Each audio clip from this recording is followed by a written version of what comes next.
God of War is, in my opinion, the game that changed the trajectory of the action game genre in the mid-2000s in a similar way to what the original Devil May Cry did when it first came out in 2001. I wanted to save this observation for after I had finished covering all the 6th gen action games and started covering 7th gen titles, but now is as good a time as any to get into this theory. After Devil May Cry, like Doom did for the FPS, it created a lot of games that wanted to follow in its footsteps because it showed what could be done with the medium. We got games that were very direct clones and inspired by it, like Van Helsing, Spawn Armageddon, the list could go on, with varying degrees of levels of influence present. Then there were also the games that used the success of Devil May Cry to be able to go in their own direction as the other side of the action game coin, like Ninja Gaiden. But after God of War came out in 2005, you started to see a shift. Instead of games following the Devil May Cry formula, containing its DNA like style meters, devil trigger like power-ups, a focus on free-flowing combat with extensive interwoven combos and so on, more games, especially the Western-made ones, started to take cues from God of War instead, trying to match its scale of environments and set pieces and an emphasis on more crowd control, less style-focused combat. You'll notice a downtick of style meters and an uptick in QTEs. It's something hard to convey with words, but a lot of the action games post God of War had a game feel more reminiscent to it than Devil May Cry. By the 7th gen, if you had to compare the amount of games that you could say were Devil May Cry inspired or God of War inspired, God of War likes would vastly outnumber the opposition. It's very much a gradient and not a binary thing of this is like Devil May Cry and this is like God of War, and that's not to say that games like Devil May Cry did not come out during this period. We saw Platinum hit their stride and make a household name for themselves during this era, and there are other contributing factors that aren't entirely reliant on the existence and success of the original God of War, like the context of Japanese game studios struggling in the advent of HD game development with the release of the PlayStation 3 and Xbox 360, along with the downtick of AA middle-of-the-shelf and movie tie-in like games. We got less and less to the point that we don't really see these low-budget experimental action games anymore, but indie developers are trying to pick up the slack that was left for the past decade or so. But there were a lot of games that simply felt like God of War or wanted to be like God of War. They may have not invented it, but I swear there was an uptick of games that had things like this very specific wall climbing, just to give you an idea of how influential certain aspects of the gameplay loop of God of War was. But before God of War, there was a game that was a perfect blend of Devil May Cry, Onimusha/Resident Evil, and Metroid design to make an epic of traversing realms and slaying gods with Rygar the Legendary Adventure.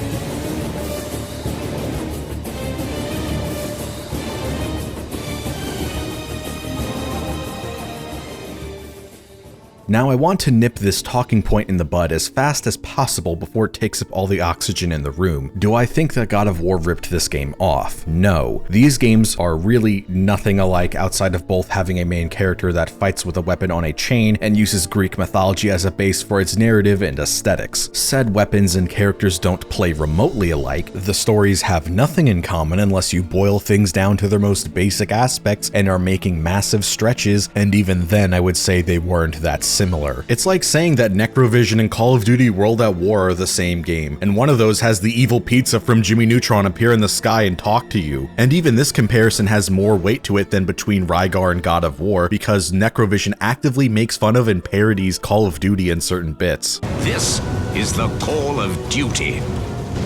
What a load of bullshit.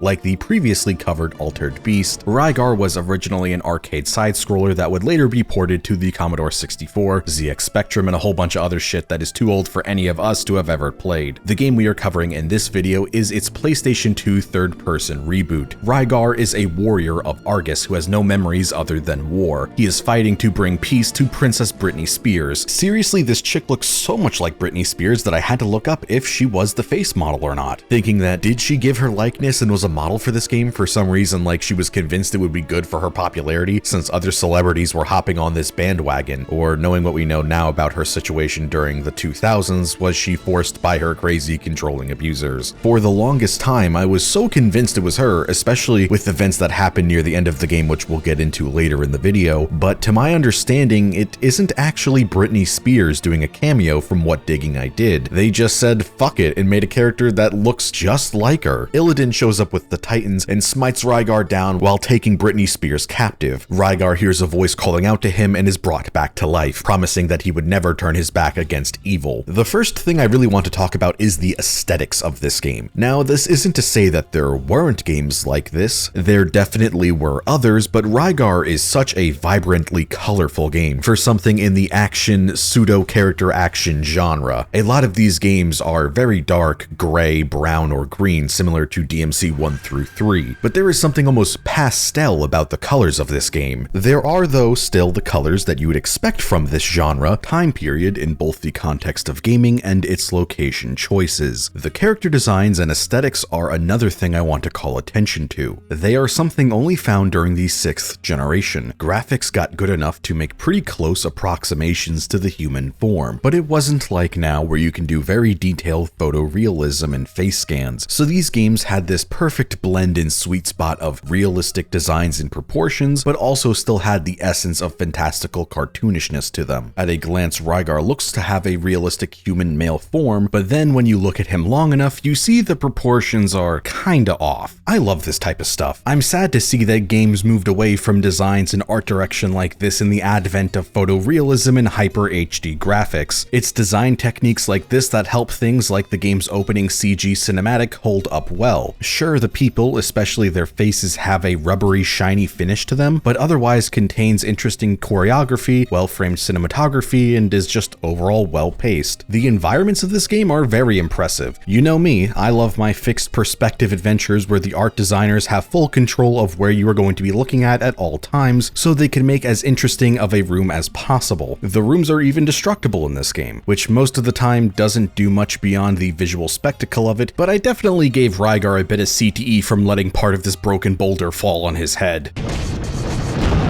These environments perfectly capture the Roman architecture while also featuring unique blends with Egyptian and Mediterranean aesthetics at times when the opportunity arises, which becomes all the more fitting with narrative contexts from the end of the game. As always with these videos, expect spoilers, but I want to put a warning here so people can go play the game for themselves and see these things going in completely blind like I did. Go play it, it's pretty good and not very long, just make sure you rotate your saves, trust me. I think saying I was blown away is overselling it, but this was not what I was expecting for the final area of the game to look like when I stepped off that teleporter.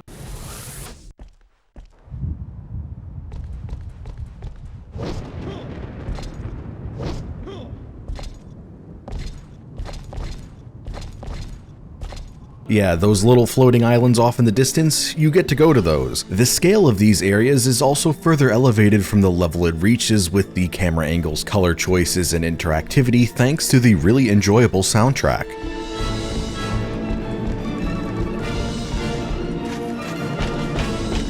It is a little easy to get lost in some of these zones because of the odd inconspicuous screen transition leap of faith, or not realizing that part of this is something you can jump to or interact with. It also doesn't help that the map is mostly shit unless inside specific areas where you can view the floors individually, since the overworld map is super zoomed out and hard to tell what the hell you are looking at. The mini-map can also be less helpful than you need it to be, as some paths can appear super small so it's easy to miss them, like in the turning towers where I did not notice the little divot or notch here, which signifies a doorway which you need to go through. Like I mentioned at the start, the game has that Resident Evil Metroid-styled level design where you can go back to previous areas with new powers to further explore and unlock more things. The annoying part is that most of the powers are acquired in the back half of the game, or you could only go back to old areas with certain new powers near the very end. It's also very out of the way and time-consuming to do, to the point that it loses that potential satisfying feeling games like it have built their dynasties and entire genre on. To my knowledge, the only way for you to truly backtrack is by using these few teleporters which bring you back to a part of the hub. You can retrace your steps to some extent in the zones themselves, but usually you will find that there is a bit that is cut off because you previously dropped down a hole or something of the like. So you have to take one of these teleporters back and then travel from the hub to the zone you want to. Then once you are done in that area, you can either continue forward back to the teleporter to go to the hub again, or continue on to whatever the current zone leads you to, or turn around and come back all the way you came from if possible, which in some cases may be a shorter walk than it is to walk to the teleporter later in the level. Your walk speed isn't exactly the fastest, and your walk animation also creates the illusion as if you're walking in slow motion because your feet move back and forth faster than the distance you cover, so there is this disconnect in your brain that you're going to notice. It's like running in a nightmare. One of the first things you see in the hub area is this cube thing that you cannot move. There are a bunch of them that you'll run into throughout the game, but to move them is the last ability you get, and the first teleporter you'll run into after getting it is locked for a while until you beat a couple bosses. Then it becomes the most out of the way and time consuming thing to go back to for rewards that honestly don't even feel worth it. The game either needed to make teleporters, or better yet, a system to allow you to fast travel around with ease, like being able to warp to the lion heads you save at, even if this ability to teleport was saved as an endgame power-up / reward, or feature more interconnected level design so it was easier to go back to because areas loop in on themselves much more than the final product we actually got. The combat of Rygar is fairly simplistic and straightforward. When you reawaken from being attacked by the Titans, you find the disc armor. Think of it like the prototype dual discs Kaiba used against Joey, except it has spikes on the end of it and spins like a frisbee. You have a few combos and the hit feedback is weighty enough that it is satisfying, but you do feel a bit stiff with the starting disc since you are somewhat locked in place when swinging. It is an oversized yo-yo, so I do get that you have to have your feet planted into the ground to be able to swing this thing back and forth. The second disc you get is your crowd control option, as it has wide massive sweeps in front of you. The drawback is that it is pretty slow, so at times it doesn't really help in large encounters that it's meant to be used in because you get hit and interrupted before it even reaches them. You can keep the disc extended and have it move around like a weed whacker, which is pretty funny. The third weapon is where the game really opens up combat-wise. It is the most unique and interesting of the three, and it is the most fun to use. It is a super fast close range disc and has a ton of combos and launchers, and has a second ability where you throw it on the ground and after a while it will come back to you following the path you took while it was placed. This ability is really cool. It's just a shame that I found myself having trouble actually using it in combat. It doesn't have the most practical application outside of a few instances, but nonetheless I still tried to make it work. Each weapon has a summon you can call on to do a magic AoE attack. There are 3 levels to this, corresponding to the weapon's level, which can be raised using the orbs enemies and breakable environmental objects drop. The weapons also have a materia system where you can plug these orbs into them for buffs and bonuses. Sadly, I seem to have missed most of them on my first go through, and the ones I did find from exploring and backtracking were pretty lackluster, and I often didn't even notice the bonuses that they were supposed to be giving me. All of the good ones either require you to do the challenge tower at the very end of the game or play it on the hardest difficulty, at least based on what this IGN guide says. Also, some of the good materia give you access to things that I personally believe should have just been something you had right from the get-go and didn't need some sort of item or power-up which has limited slots and tied to each individual weapon when giving it to you. Like, one of them gives you invincibility frames on jump, you know, the thing that Devil May Cry 1 just gave you right from the start. This is why I found a lot of the exploration and backtracking really underwhelming, because when I would find these rewards, they weren't very good. The bosses of this game are pretty hit or miss, with most being misses. It's the same issue that pretty much all of the lesser mechanically depthful action games suffer from. Hitboxes can be awkward and disjointed, damage from them is really high while not giving you many windows to actually hit them, while having a lot of attacks that animation lock you in place. A lot of them are more styled to be set pieces, but don't have the interactivity like the QTE's God of War would go with for its bosses. You have DMC3 Cerberus at home, but oh wait, actually that game came out later, and this one was first, so I guess you can call Cerberus a gourmet version of this guy? I don't know, we could workshop this term and come back later. God, the fish boss is such a pain in the ass. It often is just out of reach of your swing, so you can't hit it, and when you do, it rams right into the ice platform platform you are running on, which sends you flying and will stunlock you to death, as it juggles you down the length of a football field. My solution for this was using the placement ability with the third disc so it would keep pace with the fish as it was destroying the runway moving forward. The damage from this attack seemed to be building if it's hitting the same enemy multiple times, so when this would work, it would melt huge chunks of the boss's health bar. The only issue is that this thing's AI feels so random, so sometimes it would just stand there doing nothing just out of your range, so the ability will time out before it even moves and you don't have the time to reset it up.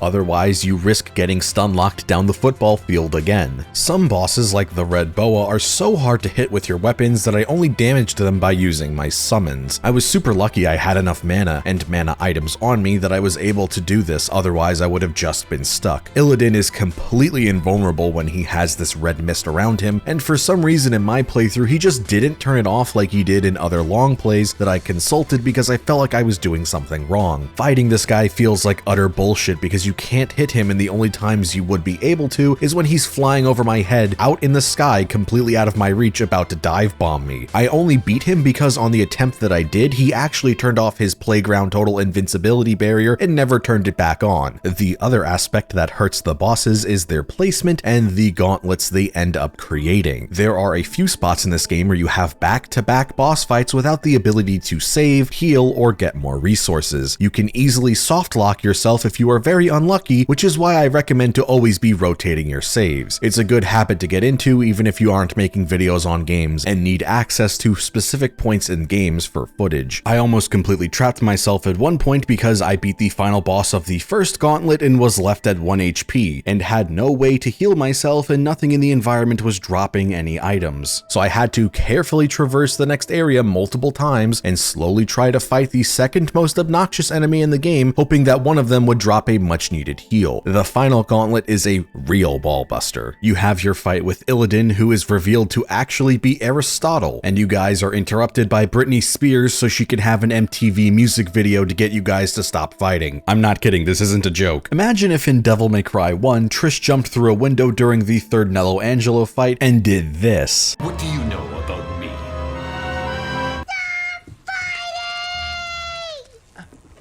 Wait. The sun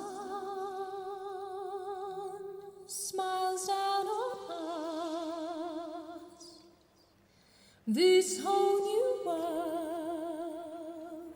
This is the most out of left field thing in this game, and it felt like I was given a modded copy with a shitpost patched into it. Stuff like this is why I don't think that Rygar and God of War are really anything alike beyond surface level similarities. After you kill the monster form of Aristotle, where he turns into a baby-headed Hydra, you open the gates to hell, do some basic encounters, then you have a rematch with a boss from earlier, the Minotaur, except he's invisible for some reason this time. Then you have a fight against your mother Cleopatra. Yeah, it turns out that Rygar was the son of Cleopatra and Julius Caesar. She got turned into a demon, so you have to have this really fucking annoying fight with her as she spawns the most annoying enemy in the game, the little spiders that are super hard to hit because of their tiny hitbox and explode when you kill them, so they are usually dealing damage to you even if you manage to kill them in time. After you narrowly beat her, you are sent directly into another boss fight versus Kronos. The game throws so many tough fights at you back to back that I exhausted all of my resources at this point and had to play perfectly or lose. There is this one part of the game that I have not brought up yet in this video, which are these items that are found throughout the game, and when you pick them up, they tell you that in finding this collectible, you have thus changed the future. For the longest time, I had no clue what this meant and what this actually changed in the game, thinking that maybe there were multiple endings and in finding them I would get the true ending or set me on a different path, but after a quick Google search, it turns out that these seem to just unlock concept art. So who actually cares? They're presented in this super misleading way. They weren't making a difference in any of these boss fights. Before I Googled this, I thought maybe I'm struggling so much because I haven't found all of these things that is making it difficult, or maybe because I have found all of them, this is making the game harder because I'm on the true path, but that wasn't the case. I really hate when games do gauntlets like this, especially if the bosses take a decent amount of time to fight. It was the entire reason I dropped Dino Crisis 3 right at the finish line, because I couldn't beat all of those bosses it wanted you to in a single life when you have a pea shooter shooter for a weapon. Rygar would later go on to get a port to the Wii a few years later, and for some reason they changed Rygar's design. If anything, I would say that maybe this is trying to tap into the God of War success, since they have him with red tattoos and made him much more pale, but in all honesty, he looks a lot more like Father Nier than Kratos. The game is pretty enjoyable, it has some pretty glaring issues. It's another one of those okay 6 to 7 out of 10 games that we have started to get into now that we've covered most of the interesting games, or at least the ones that are really jumping out to me as being interesting. But this is also only the 19th released review, which at the time of recording I have 145 games planned for this series, and I've also only played about a little over 40 of them for any amount of time more than just checking that they work or that they fit the genre. I'd still recommend it, but like other games we've previously covered, if you aren't enjoying it, I don't really think it's worth to see it through to the end. Just try to get as much enjoyment out of it, and once that stops being the case, just tap out. There's really no harm in doing so. You're not going to be missing any life-changing, earth-shattering experiences here.